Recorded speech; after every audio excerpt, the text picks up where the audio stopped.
In the summer of 1522, a storm unlike any other gathered in the eastern Mediterranean. Not a storm of wind and rain, but one of fire, steel, and empire. At its center stood a small island, Rhodes, defended by just 7,000 men. Facing them, the unstoppable war machine of the Ottoman Empire, tens of thousands strong. This is the story of how a handful of knights prepared to stand against annihilation. Rhodes sat at the crossroads of empires, a fortress island guarding vital trade routes between Europe and the East. For over 2 centuries, it had been held by a powerful military order, the Knights of St. John, also known as the Hospitallers. These were not ordinary monks. They were warriors, elite, disciplined, and hardened by years of battle. They had fought pirates, rival states, and Muslim fleets across the Mediterranean. Their Grand Master, Philippe Villiers de l'Isle Adam, knew exactly what was coming. Reports had reached him for months. The Ottomans were preparing something massive, and Rhodes was the target. That threat came from one of the most powerful rulers in the world, Suleiman the Magnificent. Young, ambitious, and already feared across Europe, Suleiman had begun expanding the Ottoman Empire with relentless speed. Cities had fallen, armies had been crushed, but Rhodes remained, a Christian stronghold disrupting Ottoman dominance in the eastern Mediterranean. To Suleiman, it wasn't just a military objective, it was unfinished business. So he ordered an invasion on a scale the island had never seen. Some estimates placed his forces at over 100,000 men. Warships stretched across the sea, carrying elite janissaries, siege engineers, heavy artillery, and supplies for a long and brutal campaign. This wasn't just a siege, it was meant to be overwhelming. Back on Rhodes, the defenders prepared for the worst. Around 7,000 men stood ready. That included not just knights, but mercenaries, local soldiers, and even civilians willing to take up arms. But Rhodes had one critical advantage: its defenses.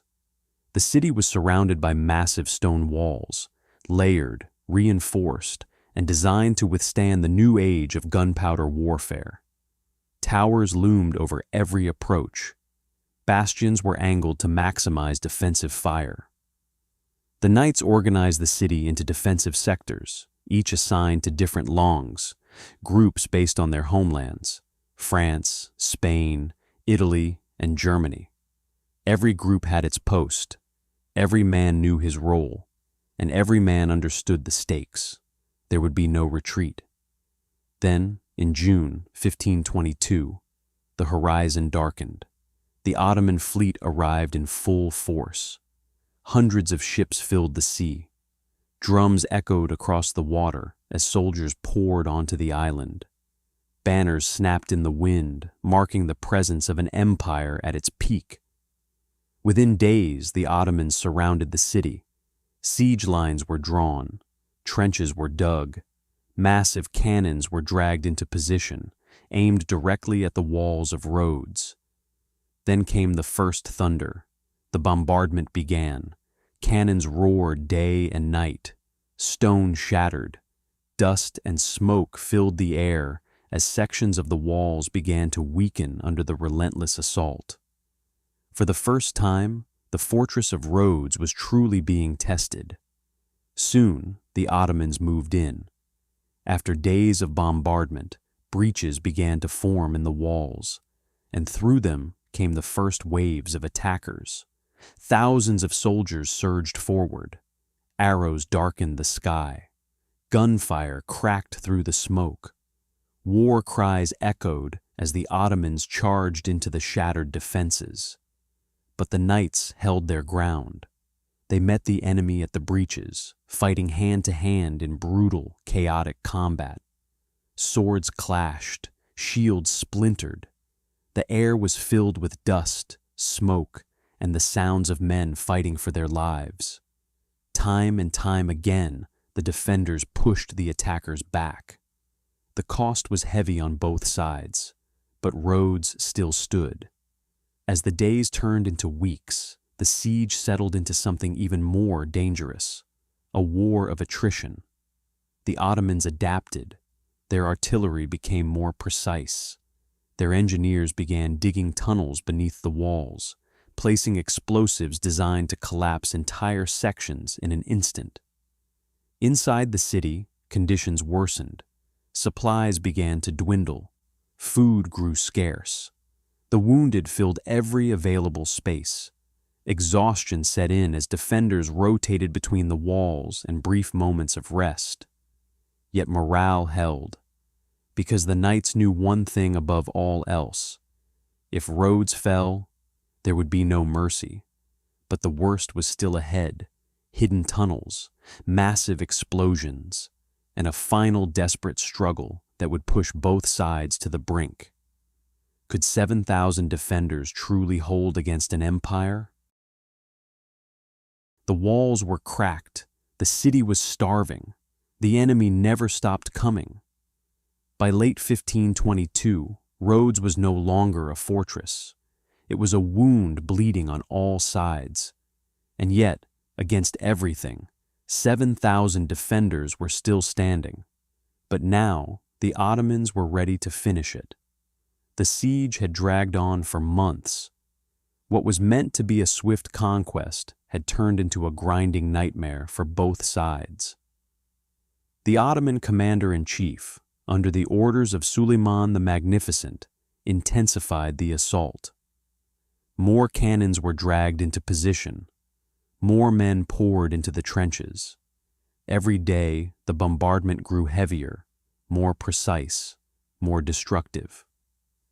Inside Rhodes, the defenders of the Knights Hospitaller could feel the island breaking apart piece by piece.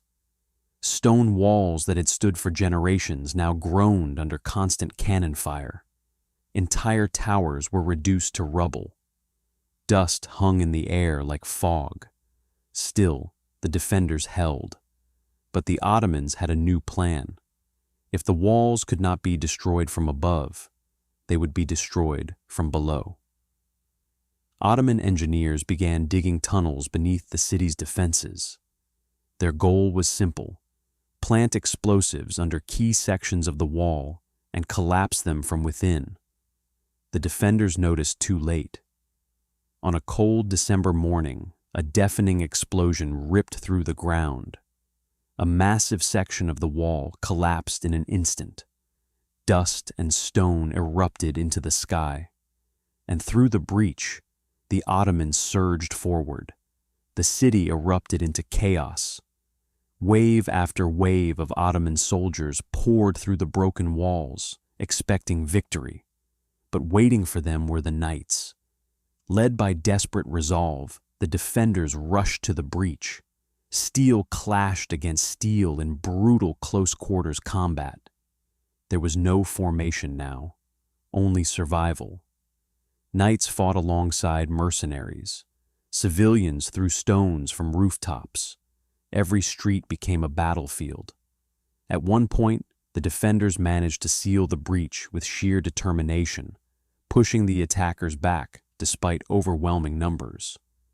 But it came at a terrible cost. The city was running out of time. Inside the command halls, exhaustion weighed heavier than armor. The Grand Master, Philippe Villiers de l'Isle Adam, gathered what remained of his officers. They all understood the truth. Rhodes could not hold forever. Supplies were nearly gone. Reinforcements would not come. Every day brought more dead, more wounded, more cracks in the defense. Even the most hardened knights began to wonder how much longer they could endure. Outside, the Ottomans prepared for what they believed would be the final assault. In late December, the Ottoman army launched its greatest attack yet. Drums echoed across the island as thousands of soldiers surged forward from every direction. Cannons fired non-stop. Smoke swallowed the battlefield. The breaches were hit again, and again and again. This time, the defenders were pushed back. Street by street, the Ottomans advanced deeper into the city. Fires broke out. Buildings collapsed. The sound of battle never stopped.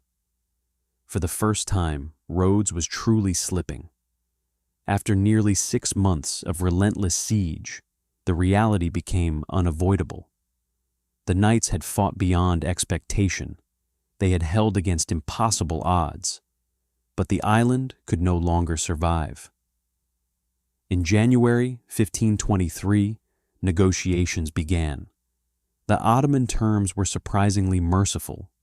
Suleiman, impressed by their resistance, offered safe passage for the surviving defenders. The knights accepted, not because they had failed, but because there was nothing left to save. When the survivors finally left Rhodes, they did so with heavy hearts. They had lost the island, but not their honor. The Siege of Rhodes became legend, a story of 7,000 defenders who held one of the greatest empires in history at bay for nearly half a year.